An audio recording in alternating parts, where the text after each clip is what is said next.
আসসালামু আলাইকুম। আমি এসেছি ক্লাস 10 এর চ্যাপ্টার নাম্বার 4 অর্থাৎ অধ্যায় 4 আয়তন ঘন ও ঘনক। এই চ্যাপ্টার থেকে মাধ্যমিকে কম করে না হলেও 6 মার্ক আসার সম্ভাবনা, একটা 4 মার্কের অথবা একটা 2 মার্ক হতে পারে, অথবা একটা 1 মার্কের একটা 5 মার্কের, মিনিমাম 4 মার্ক আর ম্যাক্সিমাম 6 মার্ক বা 7 মার্ক থাকতে পারে। অর্থাৎ কত 5 টু 6 মধ্যে, অর্থাৎ 5 টু 6 মধ্যে থাকার সম্ভাবনা আছে। 5 অথবা 6 একটা 4 মার্কের প্রশ্ন আসার সম্ভাবনা, এবং খুব ভেরি ইম্পর্টেন্ট, কারণ এখান থেকে গতবার প্রশ্ন আসেনি, এবার আসার সম্ভাবনা খুব ভেরি ইম্পর্টেন্ট। তো ভালো করে দেখবে। তো প্রথমে হচ্ছে আয়তঘনক কি। আয়তঘনক যেমন একটা আয়তঘনক আঁকবো।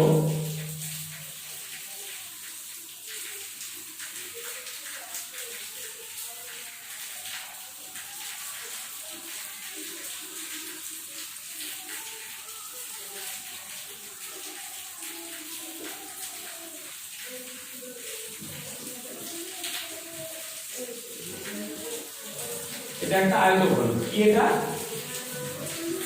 আয়তঘনক। এটা একটা কি? আয়তঘনক। তো যাই হোক, এই আয়তঘনক সম্পর্কে আমি প্রথমে জানবো। আয়তঘনকের একটা উদাহরণ দিতে পারি। আয়তঘনের মাত্রা থাকে 3টে। একটা সমকোণী চৌকোণ। আয়তঘনকের একটা নাম হচ্ছে কি সমকোণী চৌকোণ। আয়তঘনের একটা নাম হচ্ছে কি সমকোণী চৌকোণ। আয়তঘনক দেখো আমি একটা নিজে হাতে তৈরি করেছি। দেখো এটা একটা আয়তঘনক, অর্থাৎ ইট বা একটা বই একটা আয়তঘনক। তো এই আয়তঘনকের 3টে মাত্রা থাকে। মাত্রা কটা? 3টে। 1 নম্বর প্রশ্ন, আয়তঘনকের মাত্রা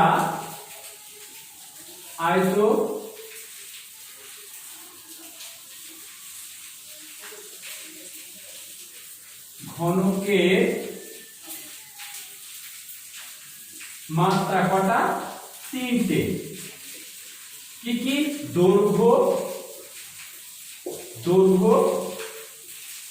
প্রস্থ আর উচ্চতা।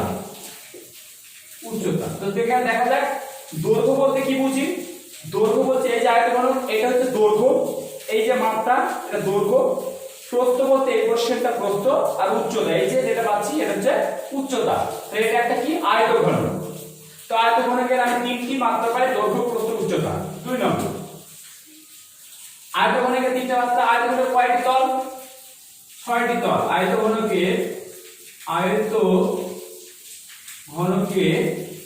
কটা তল? 6টি তল। কটা তল? 6টি তল। দেখো ভালো করে, আমি একটা আয়তঘনক, একটা তল, দুটো তল, 3টে, 4টে, 5টা, এর পাশে 6টা, অর্থাৎ 6টি তল। 3 নম্বর, আয়তঘনকের ধার সংখ্যা। আয়তঘনকের ধার সংখ্যা,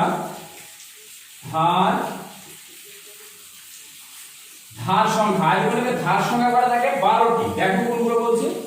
12টি। অর্থাৎ আয়তঘনকের যে দৈর্ঘ্য, প্রস্থ, অর্থাৎ বাহুগুলো, এক কথায় যে বিন্দুতে গিয়ে যে মানে রৈখিক বিন্দুগুলি, যেমন এই একটা ধার সংখ্যা, দুটো, এই একটা এদিক দিয়ে আছে 3টে, একটা 4টে, 5টা, 6টা, 7টা, 8টা, অন্যভাবে 9টা, 10টা, 11টা, 12টা। ধার সংখ্যা কটা? 12টা। এবং শীর্ষবিন্দু, আয়তঘনকের শীর্ষবিন্দু কয়টা? 8টি। মানে হচ্ছে ধার সংখ্যাগুলি যে বিন্দুতে গিয়ে মিলিত হচ্ছে। যেমন কি এই যে এখানে একটা বিন্দুতে এসে মিলিত হলো, 1টা, 2টো, 3টে, 4টে, 5, 6, 7, 8, 8টা। অর্থাৎ মাত্রা কটা? 8টা। আয়তঘনকের মাত্রা কটা? আয়তঘনকের শীর্ষবিন্দু 8টা, ধার সংখ্যা 12টা, মাত্রা 3টে, আর তল সংখ্যা 6টি। তো এই আয়তঘনকের থেকে আমি যে সূত্রগুলো লিখবো। 5 নম্বর সূত্র, আয়তঘনকের সমগ্র তলের ক্ষেত্রফল। আয়তঘনকের সমগ্র তলের ক্ষেত্রফল। সমগ্র তলের ক্ষেত্রফল সূত্র কি? 2 ইনটু 2 ব্র্যাকেটের মধ্যে AB plus BC plus CA, যেখানে কি A ইকুয়াল টু দৈর্ঘ্য, B ইকুয়াল টু আমি প্রস্থ ধরছি, আর C ইকুয়াল টু উচ্চতা। এটা আমি ধরে নিলাম। এত বর্গ একক, এত বর্গ একক। তাহলে মনে করি সমগ্র তলের ক্ষেত্রফল, সমগ্র তল বলতে 6টা তলের ক্ষেত্রফল, সমগ্র তল বলতে 6টা তলের ক্ষেত্রফল। আজ মনে করি 6টা তলের ক্ষেত্রফল সূত্র কি 2 ইনটু দৈর্ঘ্য ইনটু প্রস্থ প্লাস প্রস্থ ইনটু উচ্চতা প্লাস প্রস্থ ইনটু দৈর্ঘ্য ইনটু উচ্চতা, অর্থাৎ AB plus BC plus CA।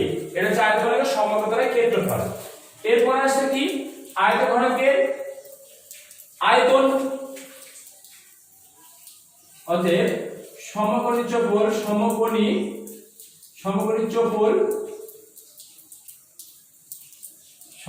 চৌপল এর ঘনফল বা আয়তন, ঘনফল বা কি আয়তন। তাহলে ঘনফলের সূত্র হচ্ছে দৈর্ঘ্য ইনটু প্রস্থ ইনটু উচ্চতা, এত বর্গ এত ঘন সেমি, এত ঘন সেমি, যেহেতু একক তাই ঘন একক বলবো, সেমি বলবো না। বা ভূমিতলের ক্ষেত্রফল, ভূমিতলের ক্ষেত্রফল আমি মুছছি একটু, দেখো ভূমিতলের ক্ষেত্রফল ইনটু কি উচ্চতা। আমি নিচে লিখছি এখানে গুণ দিয়ে, যেহেতু এটা ছবির মধ্যে পড়ে যাচ্ছে তাই এখানে গুণ দিয়ে ইনটু উচ্চতা, এত ঘন একক। তাহলে আয়তঘনকের আয়তন হচ্ছে দৈর্ঘ্য ইনটু প্রস্থ ইনটু উচ্চতা, অথবা ভূমিতলের ক্ষেত্রফল ইনটু উচ্চতা। গেল আয়তঘনকের কর্ণের দৈর্ঘ্য, আয়ত ঘনকের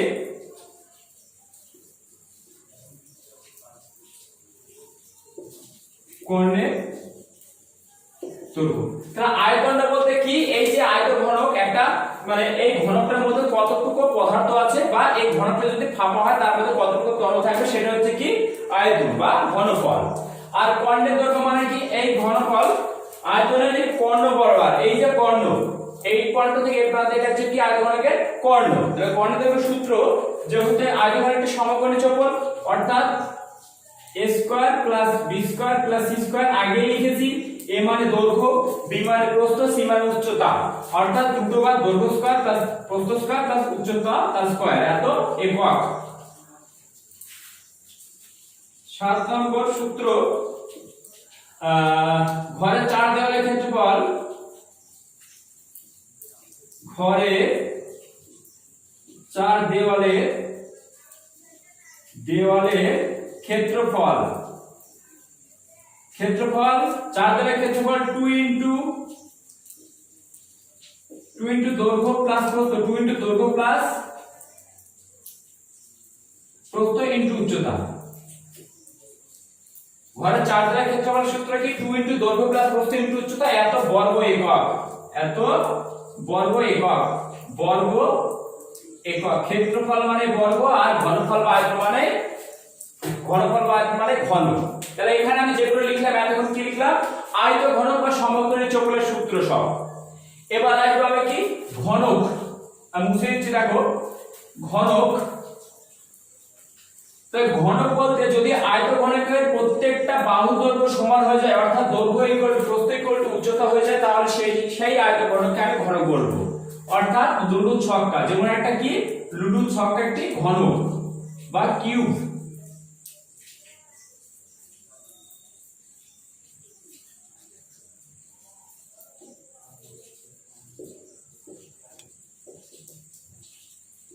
এটা হচ্ছে ঘনক, এটা কি একটা ঘনক। এই ঘনকের সূত্র এবার লিখবো। তাহলে ঘনক আমি একটা দেখছি, এই একটা ঘনক যার 6টা তলই সমান। ঘনকের ক্ষেত্রে 6টা তল পাবো, শীর্ষবিন্দু কটা পাবো 8টা পাবো, ধার সংখ্যা 12টা পাবো, এবং এখানে দৈর্ঘ্য প্রস্থ উচ্চতা ইকুয়াল হয়ে যায়, এর প্রত্যেকটা বাহু দৈর্ঘ্য ইকুয়াল হবে, তাই এটা ঘনকে পরিণত হচ্ছে। তো এটা একটা কি ঘনক যার প্রত্যেকটা ধার সংখ্যা সমান বা বাহু দৈর্ঘ্য সমান। তাহলে ঘনক বলতে আমি কিউবয়েডের অথবা লুডু ছক্কাকে বুঝবো। তাহলে এই ঘনকের সূত্র আমি 1 নম্বর পাবো কি, ঘনকের একটি তলের ক্ষেত্রফল। ঘনকের একটি তলের ক্ষেত্রফল থাকে, ঘনকের কটা তল থাকে? 6টা। এক একটা তল দেখো, একটা তল বর্গক্ষেত্র, প্রত্যেকটা বাহুর দৈর্ঘ্য সমান, তো এক একটা ঘনকের এক একটা তল কি বর্গক্ষেত্র, তার বাহুর দৈর্ঘ্য a স্কয়ার বর্গ একক। বর্গ একক এ মানে হচ্ছে কি বাহুর দৈর্ঘ্য, বাহুর দৈর্ঘ্য এ মানে হচ্ছে কি বাহুর দৈর্ঘ্য। 2 নম্বর গেল, 2 নম্বর ধরবে এবার ঘনকের সমগ্র তলের ক্ষেত্রফল। ঘনকের সমগ্র তলের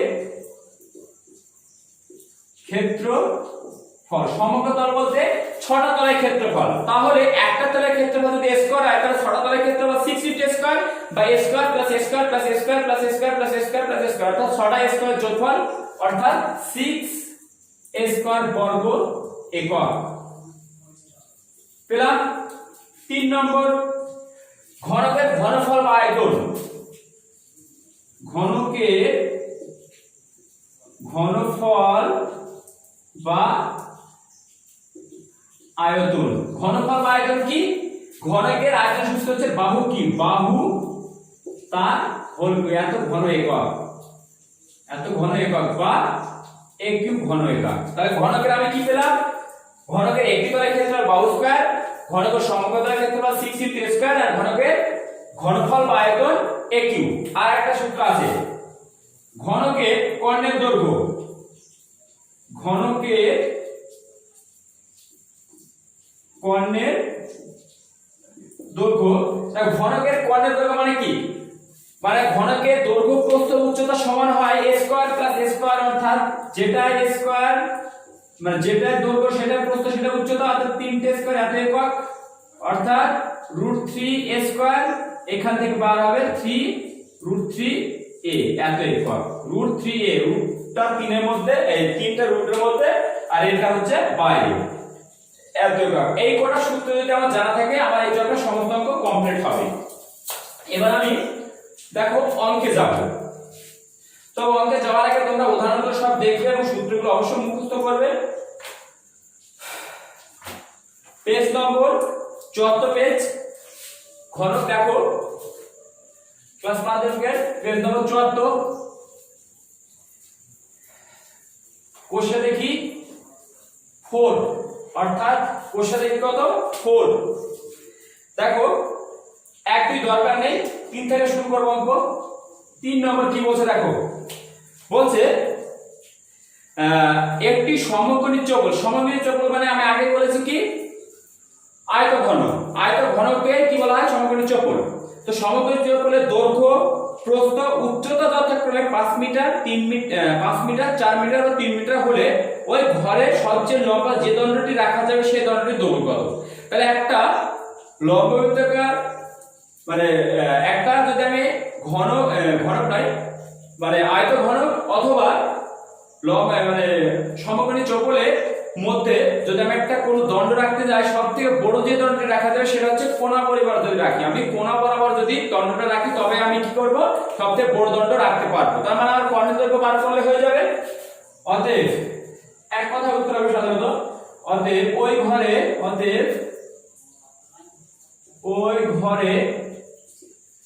ঘরে সবচেয়ে লম্বা যে দণ্ড সবচেয়ে লম্বা যে দণ্ডটি রাখা যাবে তার দৈর্ঘ্য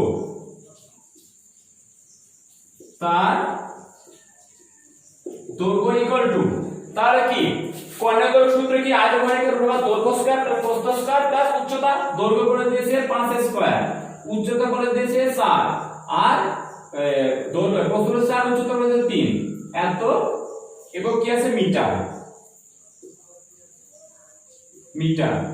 25 নয় 125 525 4 4 16 প্লাস 9 যোগ করলে হবে 50 মানে হচ্ছে 5√2 এত মিটার।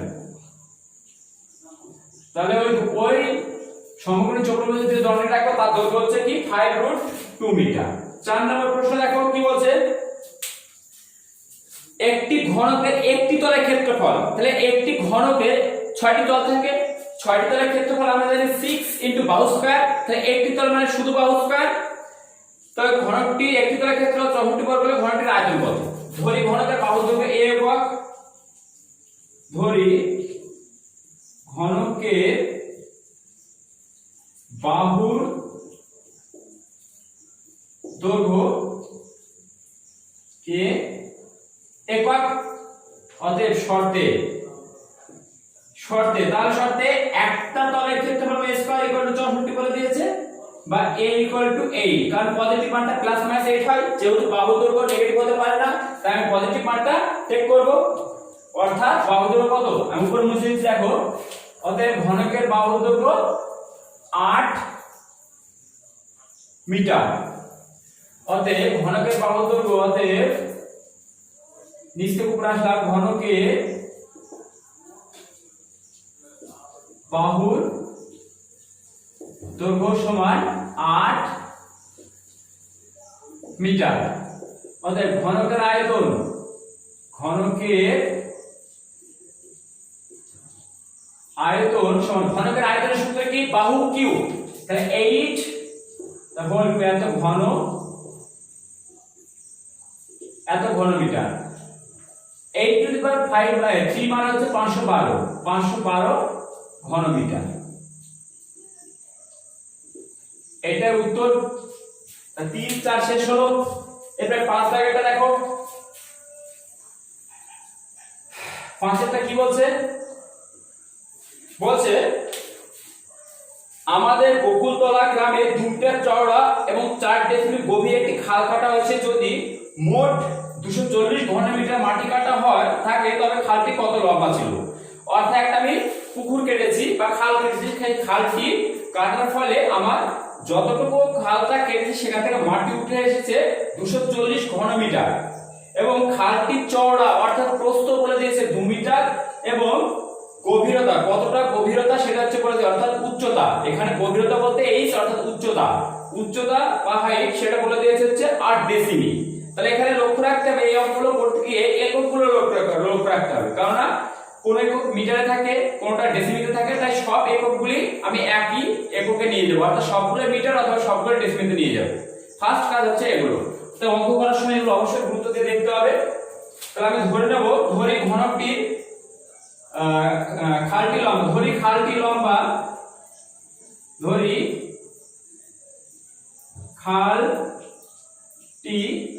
খালটি লম্বা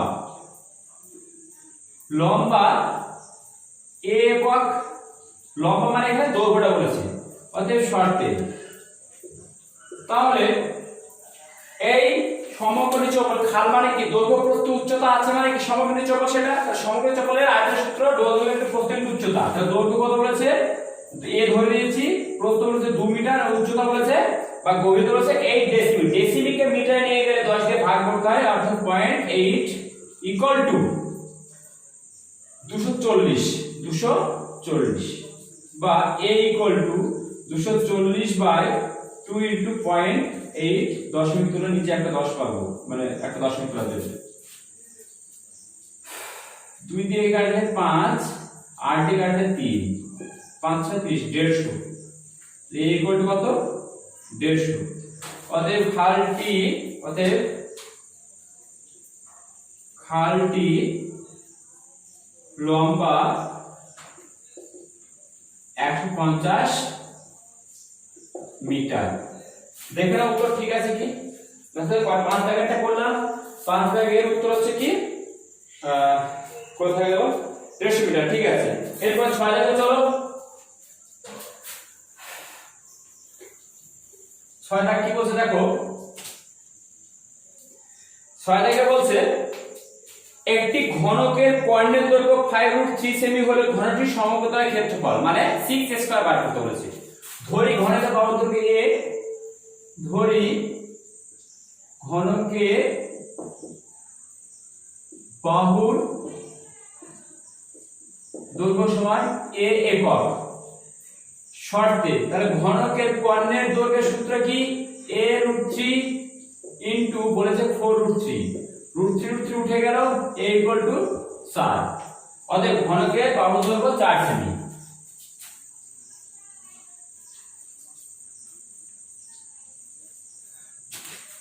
অতএব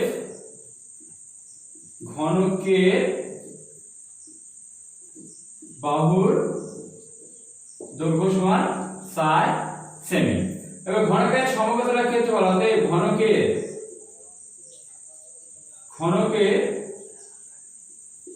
সমগ্র তলের ক্ষেত্রফল, সমগ্র তলের ক্ষেত্রফল 6a², 6 × 4² এত বর্গ সেমি, এত বর্গ সেমি। আচ্ছা 16 5 × 5 = 96 বর্গ সেমি, 96 বর্গ সেমি। এটাই উত্তর। উত্তরটা মিলে দেখে নাও, 96 বর্গ সেমি। ঠিক আছে, এরপরে যাব আমি 7 দাগের অঙ্ক। 7 দাগের অঙ্ক কি বলছে দেখো, একটি ঘনকের ধারগুলির দৈর্ঘ্যের সমষ্টি। একটি ঘনক তার ধারগুলি, তাহলে একটা ঘনকের ধার সংখ্যা কয়টা আমরা বলেছি? 12টি। তাহলে 12টি ধারের সমষ্টি 16 বলেছে, ঘনকটির ঘনফল কত? ধরি ঘনকটির ধারের দৈর্ঘ্য মুছে এটা 7 নম্বর,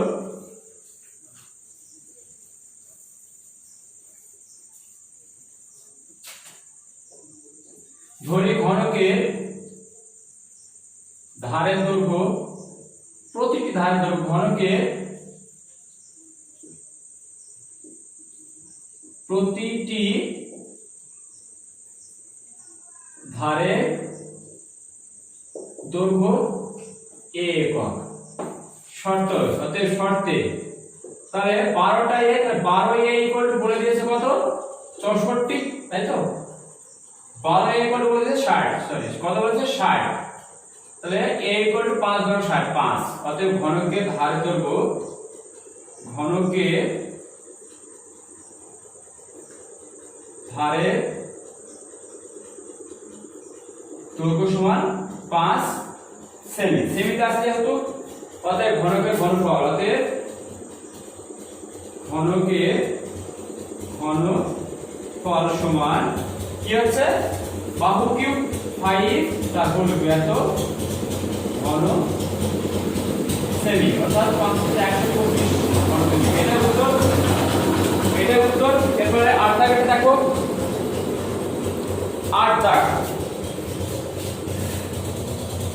8 দাগের অঙ্কটা কি বলছে, যদি একটি ঘনকের 6টি পৃষ্ঠতলের ক্ষেত্রফল, 6টি পৃষ্ঠতলের ক্ষেত্রফল 216 বর্গ সেমি হয়, তবে ঘনকটির আয়তন কত হবে? ঘনকের বাহু দৈর্ঘ্য ধরে নেব, 7 নম্বর মুছে দিচ্ছি। দেখো 8 নম্বরে যাবে এবার, এই 7 নম্বর হলো 8 নম্বর।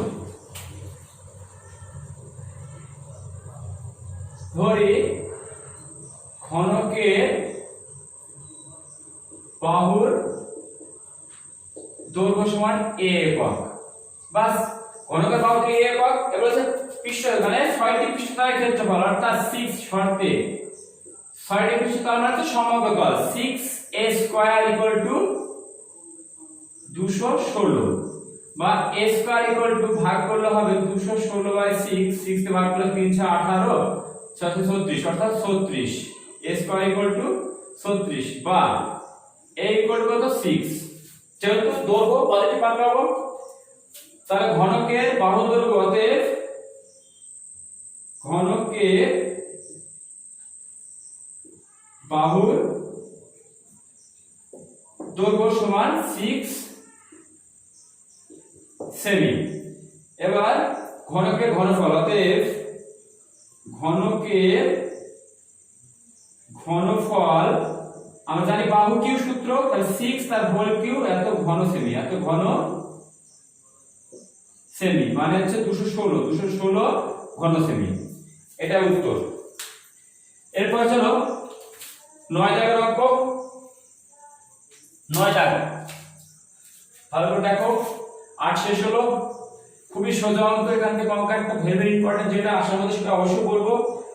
এটা খুব ভালো অঙ্ক, এগুলো এই ধরনের অঙ্ক দেয় সাধারণত। 9 দাগ। 9টা কি বলছে? একটি সমকোণী চৌকোণের আয়তন 432 ঘন সেমি, তাকে সমান আয়তন বিশিষ্ট দুটি ঘনকে পরিণত করলে প্রতিটি ঘনকের প্রতিটি ধার সংখ্যা কত হয়? মানে একটা সমকোণী চৌকোণ ছিল, এরকম একটা সমকোণী চৌকোণ আছে, একে কেটে আমি দুটো সমান দৈর্ঘ্যের কি ঘনক বানিয়েছি। একটা ঘনক, এটা 1 নম্বর ঘনক, এটা 2 নম্বর ঘনক। একটা সমকোণী চৌকোণকে কেটে সমান দৈর্ঘ্যের দুটো কি করেছি? ঘনক বানিয়েছি। তাহলে কি হচ্ছে দেখো, ধরি প্রতিটি ঘনকে ধরি প্রতিটি ঘনকের কি বলেছে বার করতে? ধার সংখ্যা, প্রত্যেক ধারে। ধরি প্রতিটি ঘনকের ধারের দৈর্ঘ্য সমান a একক। কত? a একক।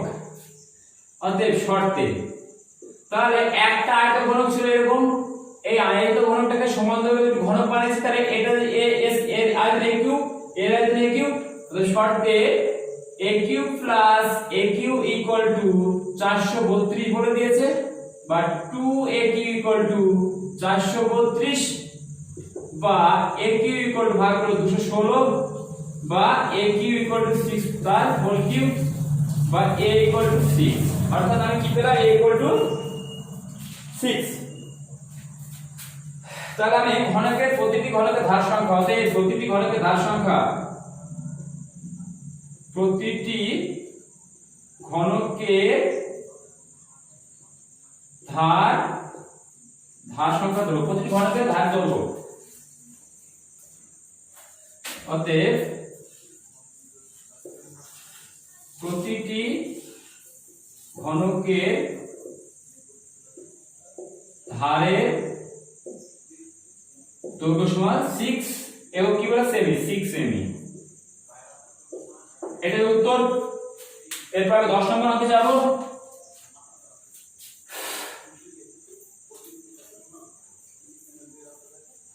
প্রচন্ড গরম। 10 দাগ বলেছে যে একটি ঘনকের প্রতিটি বাহু দৈর্ঘ্য 10% কমানো হলে মূল ঘনক ও পরিবর্তিত ঘনকের আয়তন অনুপাত কি হবে? ধরি মূল ঘনকের বাহু দৈর্ঘ্য a একক,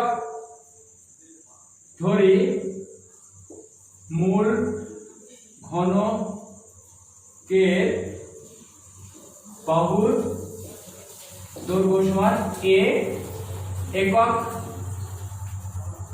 অতএব পরিবর্তিত, কি বলেছে? পরিবর্তিত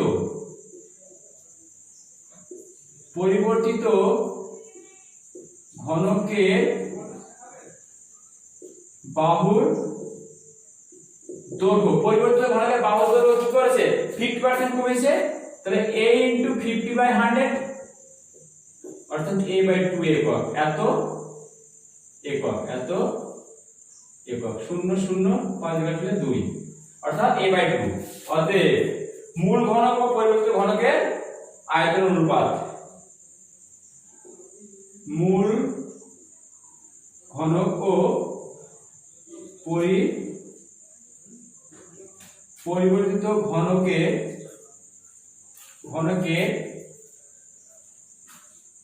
আয়তনের অনুপাত, তার মূল ঘনকের বাহু দৈর্ঘ্য a কিউব অনুপাত পরিবর্তিত ঘনক মানে a/2 তার হোল কিউব। অর্থাৎ কেটে যাচ্ছে, অর্থাৎ প্রত্যেকের মধ্যে a আছে, তাহলে a কিউব অনুপাত a কিউব বাই 8, a কে উঠে গেলে 8 অনুপাত 1, এটাই आंसर। এরপর চলো 10 গেল। 10 11 জায়গাটা 11টা কি বলছে আগে পড়ে নাও। একটি সমকোণী চৌকোণ আকারে বাক্সের দৈর্ঘ্য প্রস্থ উচ্চতা যথাক্রমে 3:2:1, উহার আয়তন এত ঘনত্ব হলে বাক্সটি সমকোণ তলের ক্ষেত্রফল কত হবে? চলো করা যাক। একটা সমকোণী চৌকোণ বলেছে তার বাহুর দৈর্ঘ্য প্রস্থ উচ্চতা অনুপাত 3:2:1 এবং তার আয়তন বলে দিয়েছে আমার 384 হলে তার সমকোণের ক্ষেত্রফল কত। তা ধরি 11 নাম্বার, ধরি সমকোণী চৌকোণের দৈর্ঘ্য সমান 3x, প্রস্থ সমান 2x ও উচ্চতা সমান x একক। 2x একক লেখো এখানে, একক 2x একক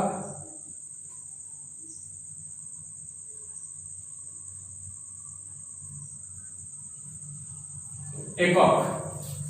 এবার দেখা যাক শর্তানুসারে,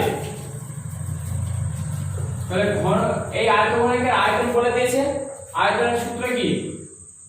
দৈর্ঘ্য ইনটু প্রস্থ ইনটু উচ্চতা ইকুয়াল টু কত? 384 বা 6x³ ইকুয়াল টু 384 বা x³ ইকুয়াল টু 384 কে 6 6 36 2 4 4 24 বা x³ equal to 4 to the power 3 বা x ইকুয়াল টু 4। অতএব ঘনক নয় কি আয়তঘনকের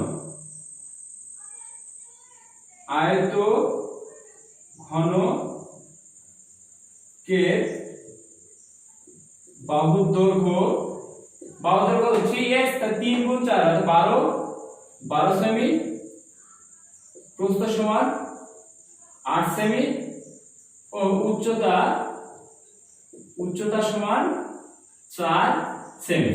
এই করতে হলো সমকোণের ক্ষেত্রফল বার করব। অতএব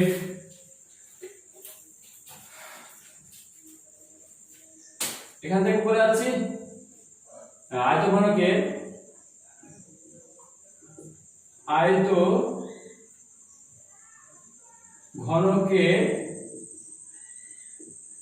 সমগ্র তলের ক্ষেত্রফল, সমতলের ক্ষেত্রফল কি আছে? 2 ইনটু দৈর্ঘ্য ইনটু প্রস্থ 12 into 8 plus 8 into 4 plus 4 into 12 এত বর্গ এবং কি আছে? এত সেমি, এত বর্গ সেমি। 2 ইনটু 8 12 96 প্লাস 4 কে 32 প্লাস 4 12 48। 2 ইনটু 8 আছে 10 10 16 6 8 থেকে 1 5 আর 3 8 8 আর 16 17 176 12 2 হাত থেকে 1 15 5 হাত থেকে 1 352। দেখা যাক কি আছে।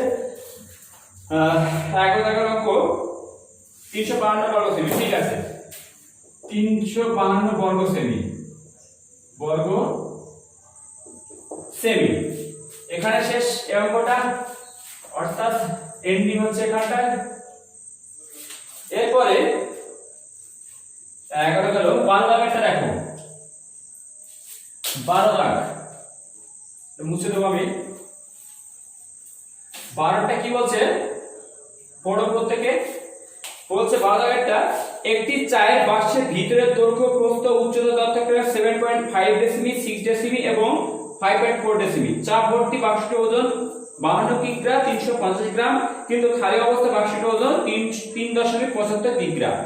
1 ঘন ডেসিমি চায়ের ওজন কত? বাস 1 ঘন ডেসিমি চায়ের ওজন সব ডেসিমিতে নিয়ে যেতে হবে, তার মানে বাস ঘন ডেসিমি। অতএব চায়ের বাক্সের ভিতরে চায়ের ভিতরে, অতএব চায়ের বাক্সের ভিতরে যে চা আছে চায়ের বাক্সের, এটা না লিখে চা সমেত বাক্সের ওজন, চা সমেত চায়ের বাক্সের ওজন, চা সমেত বাদাগেরটা চা সহ বাক্সের ওজন, চা সহ বাক্সের ওজন হচ্ছে কত? দৈর্ঘ্য ইনটু প্রস্থ ইনটু উচ্চতা, অর্থাৎ 7.5 ইনটু 6 ইনটু 5.4, এত ঘন ডেসিমি, ঘন ডেসিমি হলো। এবার বলেছে মানে বাক্সের ওজন নয়, আয়তন, 400 বাক্সের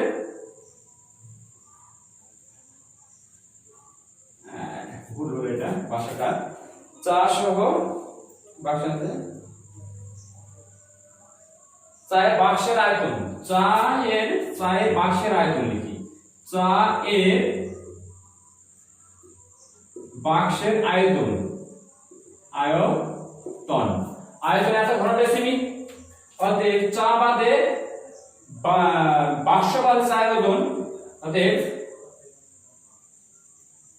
বাক্স বাদে চা এর ওজন সমান 52.350 গ্রাম মাইনাস 3.75 এত গ্রাম বিয়োগ করো। 52 থেকে 3.75, 0 0 7 আছে কয় 13, 7 আছে কয় 13, 6 হাত থেকে 1 মিলে গেল, হাতে 1, 4 আছে কয় 12, 8 এ হাত থেকে 1, 48.6 গ্রাম, এত গ্রাম, বাস হয়ে গেল। এবার আমি মুছছি উপরে কোশ্চেন।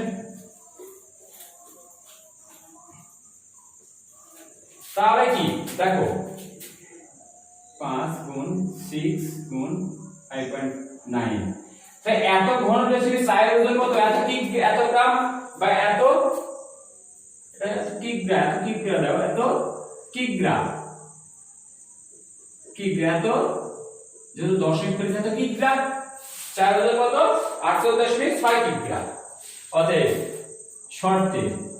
শর্ত না লিখে অতএব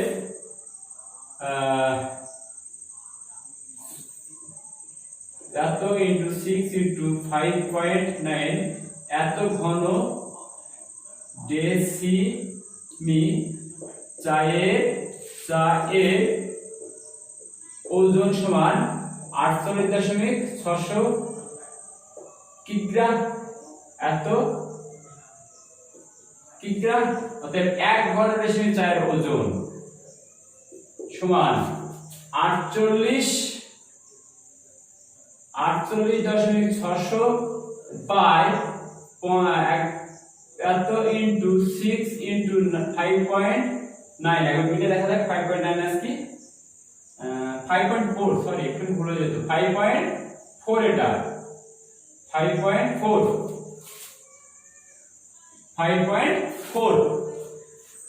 তাহলে এখানে দশমিক দেওয়ার পরে তিনটে ঘর তাই 1টা 2টো 3টে শূন্য, এখানে দশমিক উঠলো 1 ঘর 2 ঘর তাই 2টো শূন্য, দশমিক উঠলো 1 2 1 2 1 1, কাটবে এবার।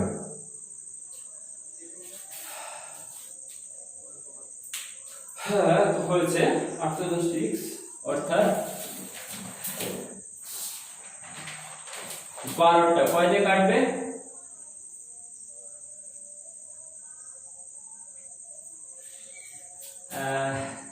1 এ 2 600 কিগ্রা, ঠিক আছে। তাই আমার হচ্ছে হ্যাঁ 0 কাটা যাক। আমি যদি একে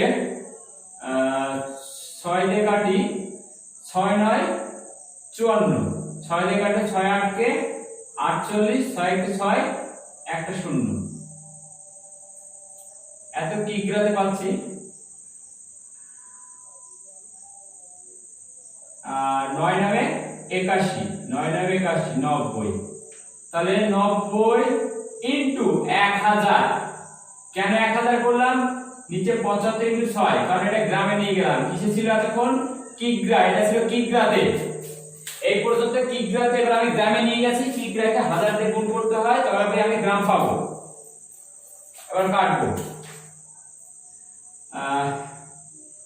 6 দিয়ে কাটলে 6 15 90, 5 15 75, 5 দিয়ে কাটলে 200, 200 গ্রাম। অতএব 1 ঘন দশমিক 4 ওজন, অতএব 1 ঘন ডেসিমি 4 এর ওজন সমান কত? 200 গ্রাম। এখানে 12 অঙ্ক শেষ। ভেরি ভেরি ইম্পর্টেন্ট অঙ্ক, আমি এখানে শেষ করব। 4 ওজন, 1 ঘন দশমিক 4 ওজন 200 গ্রাম। তো এখানে পর্যন্ত প্রত্যেকে প্রথম টু লাস্ট পর্যন্ত ওয়াচ করবে এবং সাবস্ক্রাইব, কমেন্ট, লাইক, শেয়ার করে যারা প্রথম ভিউয়ার্স হচ্ছে তারা অবশ্যই সাবস্ক্রাইব করবে, আর যারা দেখছে তারা অবশ্যই প্রথম থেকে শেষ পর্যন্ত দেখবে আর বারবার রিভাইজ দেবে, তারা অঙ্কগুলো অতি সহজে বুঝতে পারবে। তো এখানে এইগুলো শেষ করছি, পরবর্তী পার্ট আমি এরপরে করব।